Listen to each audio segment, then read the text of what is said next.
네, 안녕하세요. 스튜디오 프레드의 프레드군입니다. 되게 오래간만에 인사를 드리고 있죠. 요거를 몇 달, 거의 한 1년 가까이 쉰 것 같은 느낌이 드는데, 그동안에 이제 뭐 기다려주신 분들도 많으시고, 사실은 이게 특별하게 엄청난 뭐 어떤 수익성을 가지는 모델이 아니다 보니까, 제 입장에서는 원래 오프라인 강의도 있고 다른 하는 일들이 있기 때문에 이걸 그대로 두는 게 맞는 것인가라는 고민들을 좀 했어요. 네, 그래서 순차적으로 이제 폐쇄를 하고 데이터를 지우는 방향으로 원래는 계획을 잡았다가 이제 뭐 댓글을 통해서도 말씀해 주시고 뭐 여기저기를 통해서 많은 분들이 그래도 유지를 해줬으면 좋겠다라고 요청들을 하셔가지고 제가 그러면 최대한 데이터를 날리지는 않겠다 정도만 생각을 했다가 그래도 어떻게 하는 것이 좀 더 좋을까? 그리고 저는 개인적으로 이 후원 계좌를 올리는 걸 별로 원하진 않았거든요, 사실은.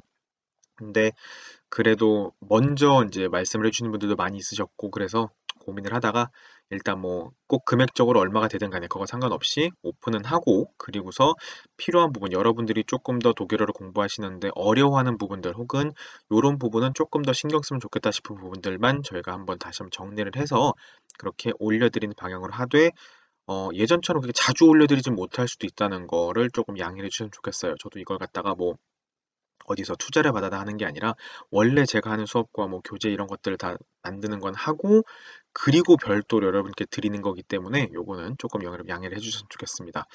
자, 요번에는 그래서 큰 타이틀을 콕 집은 독일어라고 정했어요. 여러분들이 독일어를 공부하는 데 있어서 특히나 예를 들면 B2 이상 올라가신 분들은 사실은 혼자 그냥 내버려둬도 알아서 공부를 하시게 될 거고 잘 하실 텐데 A2에서 B1로 넘어가는 분들, 그리고 B1에 들어가서 이제 B1, 2 이렇게 넘어가는 분들 있죠. 왜냐면 그 안에 세부 등급들이 있으니까.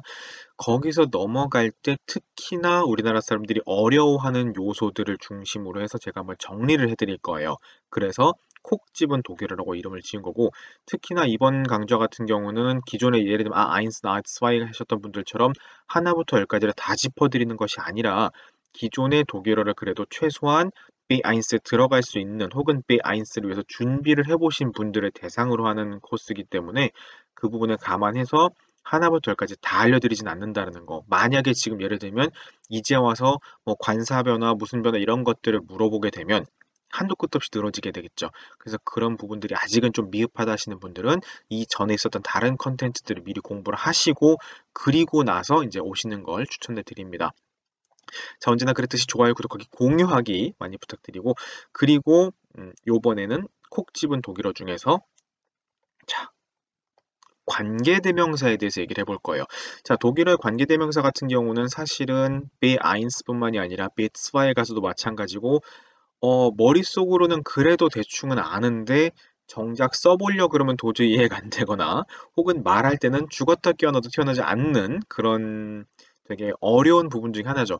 그 내용을 그냥 교재에서 볼 때 '아 그런가 보다.' 하게 되는데 정작 말을 해야 되거나 혹은 내가 직접 써 보려고 하면 도저히 답이 안 나오는데 그중에서도 특히나 오늘은 준비 단계. 자, 독일어의 관계대명사라는 게 도대체 어떻게 생겨먹은 놈인지, 그리고 어떻게 해서 구성된 것인지, 얘가 어떤 배경을 가지고 탄생하게 된 것인지 그런 얘기들을 일단 오늘은 할 거예요. 그래서 오늘은 직접적으로 내용을 다루는 건 아니다 보니까 혹시나 이미 다 알고 계신 분들이라면 복습하는 차원에서 혹은 관계대명사를 배우긴 배웠는데 얘가 도대체 어떤 배경에서 태어났는지 모르고 그냥 형태만 외웠다라든가 이런 분들은 꼭 한번 들어보셨으면 좋겠습니다.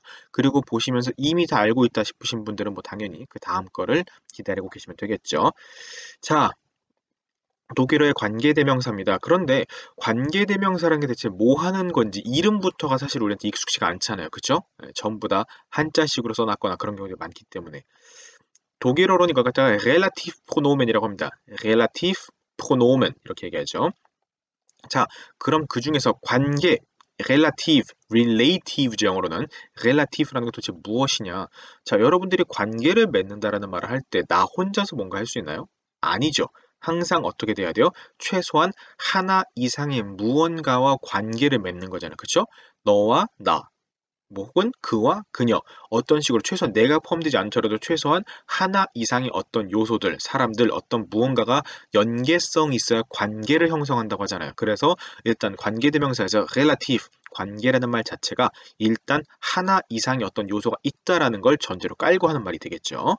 자, 그럼 대명사라는 건 무엇이냐? 프로노멘이라고 할 때 프로노멘. 자, 대명사는 무엇이냐? 바로 명사를 대신하는 품사다라는 뜻이죠. 그래서 대명사라고 부르게 되는 거잖아요. 아, 그러면 하나 이상의 요소와 그리고 명사를 대신하는 요 두 가지가 관계대명사를 상징하는 말이라는 걸 알 수 있겠죠. 그래서 그걸 갖다가 풀어보면 자, 여러 문장을 하나로 만들 때 어떤 상황을 쓰느냐? 여러 문장을 하나로 만들 때 쓰는 거예요.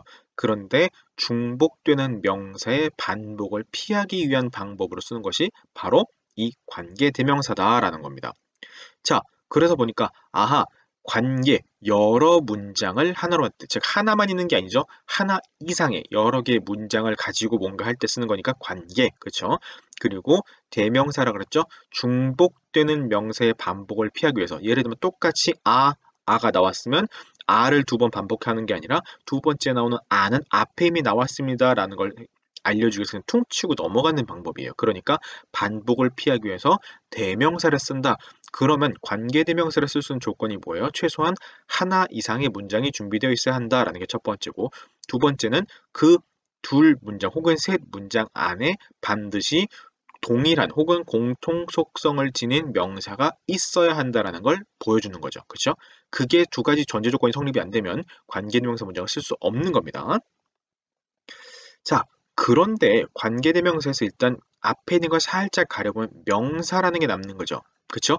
명사의 특성을 알아야 대명사에 대해서도 이야기를 할 수 있기 때문에 이거의 명사에 대해서 한번 얘기를 간단히 해볼 겁니다. 자, 그러면 독일어의 명사는 대체 어떤 것이냐라는 거죠. 근데 명사에는 항상 관사가 따라다니는 게 되죠. 물론 없는 경우도 있지만 그래서 관사 얘기도 같이 여기서 다루게 될 겁니다. 독일어의 명사는 성과 수와 격으로 이루어져 있어요. 이게 무슨 말인지 모르시는 분들이라면 사실은 그 전에 그냥 달달달 외우기만 하셨다는 얘기가 될 수 있습니다. 자, 성이라는 게 무엇이냐면 말 그대로 기누스, 남성, 여성, 중성 이런 것들을 말하는 거예요. 독일의 성이 존재하죠. 사실은 이것 때문에 어려워하는 분들이 있는데 유럽어에는 공통적으로 성이 다 있고요. 그리고 원래 영어에도 독일어처럼 성이 있었는데 전부 다 나중에 사라지게 된 겁니다. 그래서 원래는 성이 있는 게 맞아요.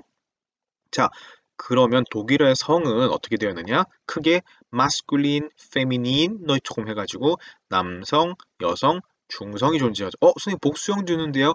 복수형은 성이 아니라 수죠. 단수냐, 복수냐 때 구분하는 거죠. 일단 성으로는 남성, 여성, 중성이 존재하겠죠. 그래서 이걸 바탕으로 우리가 공부할 때 어떻게 했어요? 그동안에 예를 들면 남성이면 der Mann 해가지고 der를 붙였고 정관사 기준으로 여성은 die Frau 그리고 중성은 das Kind 이런 식으로 분류를 했었죠. 그래서 항상 이 성을 표시할 때 어떻게 했어요? 앞에 관사를 넣어줌으로써 표시를 해서 der Mann, die Frau, das Kind 이렇게 구분을 했었죠. 그리고 부정관사일 때는 여기다가 ein Mann, eine Frau, ein Kind 이런 식으로 해가지고 또 구분을 해준 방법들이 있었죠. 그래서 지금 단계에서는 여러분들이 사실은 이 관사에 대해서 이해를 못하고 계시면 설명이 불가능하기 때문에 만약에 이 관사 자체가 이해가 안 되시는 분들이라면 훨씬 더 많이 앞으로 당겨서 초급 단계들을 먼저 하고 오셔야 됩니다. 일단 독일어 명사의 성은 이렇게 크게 세 가지로 남성, 여성, 중성이 존재한다. 그리고 그것들을 관사로서 표현을 하고 있다. 이런 것들. 그리고 여기서 작은 팁이지만 항상 독일어의 명사는 문장 안에 있든 밖에 있든 상관없이 항상 첫 글자는 대문자로 쓰게 되어 있죠. 그래서 만, Frau, Kind 전부 다 첫 글자를 대문자로 쓰고 있고 masculine, feminine, neutroum 할 때도 전부 다 첫 글자를 대문자로 쓰고 있는 걸 볼 수 있을 겁니다. 그쵸? 자, 독일어의 성이었고요. 명사의 성. 그 다음에는 수가 존재하겠죠. numeros라고 되어 있어요. numeros. 자, 크게 보면 singular하고 plural 해가지고 단수와 복수가 존재합니다. singular, plural. 자, 특히나 발음할 때 singular, s는 독일에서는 z 발음이 나기 때문에 singular가 아니고 singular하고 하게 되었죠. 그리고 plural, plural. 여기서 잠깐 말씀드리면 그 독일어의 R 발음에 대해서 궁금하신 분들이 많으시기 때문에 한번 알려드릴게요. 자, 제가 두 번째 플루랄이라고 여기서 요거 플루랄이라고 할 때 R 읽는 방법하고 징굴라라고 할 때 끝에는 R 읽는 방법이 서로 달랐죠. 그렇죠? 플루랄이라고 할 때는 플루랄 해서 목을 긁는 것 같은 플루랄하고 읽었지만 끝에는 R는 그냥 징굴라하고 소리를 거의 R 소리가 안 들리게 읽었어요. 이게 특징입니다. 에가 단어 끝에 오면 사실은 거의 소리가 나지 않아요. 그래서 zinger 이런 거 할 때도 zinger, 그죠? zinger라고 zingerin 이런 거 할 때도 그렇죠? 그쵸? 뭐 kinder 할 때도 kinder 하지 않잖아요. kinder, 그쵸? zinger, zingerin, kinder 이런 거 할 때는 zingerin 할 때는 목을 긁는 소리가 나버리죠. 왜요? 중간에 있기 때문에 이 n이 또 있잖아요. 그래서 zingerin 하게 된 거고 zinger라고 할 때는 끝에 어 소리만 나고 끝에 zinger 소리가 나는 게 아니잖아요. 그쵸? 그렇게 r가 끝에 있을 때와 중간에 있을 때 다르다라는 거. 그래서 플루랄, 이렇게 플루랄 목에서 긁는 소리 나죠. 그리고 징굴라 끝에 있으니까 소리가 안 나는 이런 차이가 있다는 것도 참고 삼아 알아두시면 좋겠네요. 자, 그리고 단복수를 말할 때 자, there만 있던 것이 die Männer 이렇게 바뀌죠. 그래서 정관사는 there가 die로 바뀌는 거 항상 그 복수형의 정관사 항상 die로 통일되어 있죠. 예를 들면 이제 그 다음에 부정관사는 ein만에서 그냥 Männer. 자, 참고로 부정관사는 그 자체가 unbestimmte Artikel 자체가 하나 어떤 이제 이런 뜻이기 때문에 복수형일 때는 존재할 수가 없죠. 물론 이게 프랑스에서는 데라고 하는 형태가 존재해가지고 라트크 앙데피니라고 하는 것들이 있는데 이제 그건 이제 독일어에 해당되는 게 아니니까. 근데 일반적으로 거의 대부분의 언어에서 부정관사의 복수형은 존재하지 않습니다. 그래서 그냥 아인만 다음에는 그냥 매너가 되는 거죠. 자, 그 다음에 die Frau 같은 경우는 die Frauen 이렇게 이게 단어마다 복수를 만드는 방법이 좀 다르다라는 걸 여러분들이 참고 삼아 알고 계셔야 되죠. die Frau 여기서도 이거 잘못됐네요. eine Frau가 Frauen으로 바뀌어야 되죠. eine Frau가 Frauen으로 바뀌는 거. 그쵸? 그 다음에 das Kind도 die Kinder 이렇게 바뀌죠. 그리고 ein Kind 같은 경우도 Kinder 이렇게 해가지고 관사 없이 그냥 Kinder 만들게 되죠.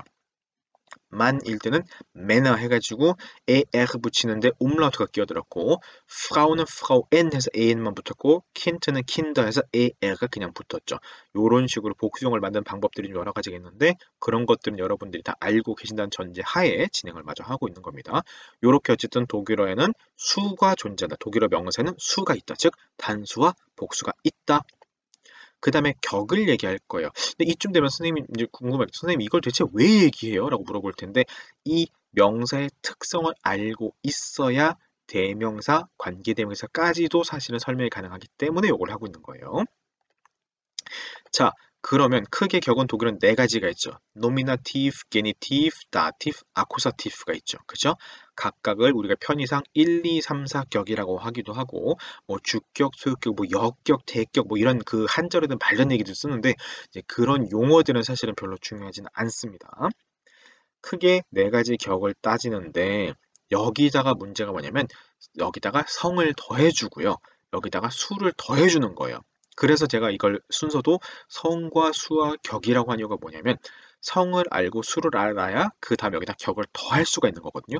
그래서 여러분들이 예를 들면 성 중에서 남성이 있었죠. 남성의 단수 일격, 즉 남성 성의 수, 즉 1번 성, 2번 수, 그리고 이걸 묶어서 격에다가 이어주는 겁니다. 그래서 남성 단수 일격 혹은 여성 복수 3격 이런 식으로 조합이 나오는 거예요. 중성 단수 사격 뭐 이런 식으로 해가지고 그래서 성과 수와 격의 조합을 만들어내게 되는 겁니다. 그래서 이제 여러분들이 환장하는 그 관사 변화 표라든가 뭐 형용사 변화라든가 이런 것들이 전부 다 이 성과 수와 격의 조합 때문에 등장한 것이라는 거예요. 그러니까 관색을 안 할 수가 없겠죠, 사실은. 자, 여러분 이미 다 알고 계시죠? 그래서 항상 어떻게 보냐면 성과 그리고 여기까지가 단수고 여기부터는 복수겠죠. 그쵸? 그래서 성과 수와 그 다음에 세로로 어떻게 따져요? 격을 따지는 거였어요. 그래서 남성 단수 이격일 땐 des라든지 여성 복수, 여성인데 그 다음에 뭐 다티프라든지 이런 식으로 그쵸? 복수형이 되면은 사실은 성이 사라지고 여기서 어떻게 돼요? 성이 사라지는 게 아니라 관사가 통일돼 버리죠. 그래서 복수는 하나로 몰아버릴 수 있는 거니까. 그래서 예를 들면 처음부터 der, des, dem, den, die, der, die, das, des, dem, das, die, der, den, die. 사실 이걸 모르는 분은 지금 있으시면 안 되는 거죠. 다 알고 계신다는 전제 하에 얘기를 하는 거니까. 근데 이걸 모르면 사실은 관계대명사를 만들 수가 없어요. 얘를 기반으로 하고 있기 때문에. 그리고 이게 부정관사로 넘어가면 이렇게 되죠. ein, eines, einem, einen, eine, eine, eines, einem, ein. 전부 다 여러분들이 알고 계시는 거라고 생각을 하고 있습니다. 그리고 복수형은 존재할 수가 없죠. 부정관사는. 그쵸? 이미 뜻 자체가 하나 내지는 어떤 이제 이런 뜻이기 때문에 복수형은 존재하지 않습니다. 그리고 사실은 이걸 알아야 관계대명사뿐만이 아니라 여러분들이 나중에 형용사를 다룰 때도 이걸 써야 되기 때문에 물론 알고 계시겠죠. 너무 알고 있다고만 얘기하나요? 모를 수도 있는데 어쨌든 그래서 이걸 미리 한번 복습하는 차원에서 알려드리는 겁니다. 이거 사실은 머릿속에 다 외우고서 평소에 말할 때 아무렇지도 않게 독일어 문장을 구사할 수 있는 분이 생각보다 많지 않다는 거 저 알고 있습니다. 네. 물론 나중에 되면 그냥 아무렇지 않게 문장 다 말하게 되고요. 격변화 다 하게 되고요. 형용사 변화 다 하게 되고요. 그리고 그 뭐 동사가 맨 뒤로 날아가는 거 걱정 없이 찾기 그냥 자연스럽게 입에서 튀어나옵니다. 물론 안 될 수도 있어요. 네. 자, 관계대명사로 돌아가 봅시다. 하나 이상의 요소, 명사를 대신하는 이라고 했었고 그래서 여러 문장을 하나로 만들 때 중복되는 명사의 반복을 피하기 위한 방법이다 라고 설명을 했던 거고 이 얘기를 하기 위해서 이전에 명사의 특징인 성수, 격이 된 얘기들을 했었죠. 자, 그럼 예시. 자, 하나 이상의 요소, 하나 이상의 문장, 그리고 중복되는 단어라고 했어요. 자, 봅시다. 첫 번째 문장. 토니 geht in meine Klasse 라고 했습니다. 토니 geht in meine Klasse. 토니는 우리 반에 갑니다. Toni trägt eine Brille. Toni trägt eine Brille. 아하, 토니는 안경을 쓰고 있대요. 자, 이걸 관계대명사가 모르는 상태라면 문장을 어떻게 만들어요? 그냥 두 가지 공통되는 게 토니라는 게 보이지만 어떻게 만들었어요? 토니 trägt eine Brille und geht in meine Klasse. 이렇게 써도 틀린 문장은 아니에요. 그냥 각각을 병렬적으로 혹은 나란히 그냥 얹어 놓으면 되니까 un트를 이용해서 단지 톤이 반복되니까 뒤에서 토니를 다시 쓰지 않은 거죠. 근데 토니 trägt eine Brille und Toni geht in meine Klasse라고 쓴다고 해서 틀린 건 아닙니다. 여기선 근데 토니가 중복되니까 하나를 빼서 그냥 토니 trägt eine Brille und geht in meine Klasse 이렇게 쓴 거죠. 그죠? 그런데 관계대명사를 배운 사람이라면 얘를 어떻게 쓰느냐? Toni, der eine Brille trägt, geht in meine Klasse라고 쓰게 되어 있어요. 그래서 보면 여기에 있는 이 der라고 하는 녀석이 남성 1격에 해당하는 관계대명사고 이거 정관사 아닙니다. 관계대명사입니다. 그리고 관계대명사 문장은 부문장이기 때문에 이 부문장 안에서의 동사가 문장 맨 뒤로 날아가서 트릭트가 되어 있는 거예요. 얘는 어디에 맞춰야 되냐면 이 dear라고 하는 남성 1격 관계대명사를 따라서 얘도 변화를 해서 tragen 동사 원형이 아니고 trägt로 된 겁니다. 그래서 전체 문장은 Toni, der eine Brille trägt, geht in meine Klasse. 그래서 해석을 해보면 아하, 안경을 쓰고 있는 그 토니는 geht in meine Klasse, 우리 반에 가 라고 얘기를 하는 겁니다. 이렇게 두 가지 별개의 문장 안에서 혹은 하나, 세 개일 수도 있고 네 개일 수도 있어요. 어쨌든 하나 이상의 문장 내에서 공통적인 명사, 공통 속성의 명사가 있을 때 그걸 합쳐서 하나의 문장으로 만들어내는 걸 관계 대명사라 그러고 이때 생성된 이 문장을 관계 문장, relative Sätz라고 말을 하는 겁니다. 자, 그래서 이거를 구체적으로 어떻게 만드는지 그 방법들은 다음 시간에 얘기를 해볼 건데 오늘 제가 얘기했던 전체적인 명사의 속성, 그래서 관사의 변화 이런 것들을 다시 한번 머릿속에 그려놓고 계시면 다음 시간에 관계대명사 얘기를 할 때 좀 더 수월하게 가능할 겁니다. 자, 요렇게 한번 정리를 해보시고 다음 시간에 뵙겠습니다. 고맙습니다.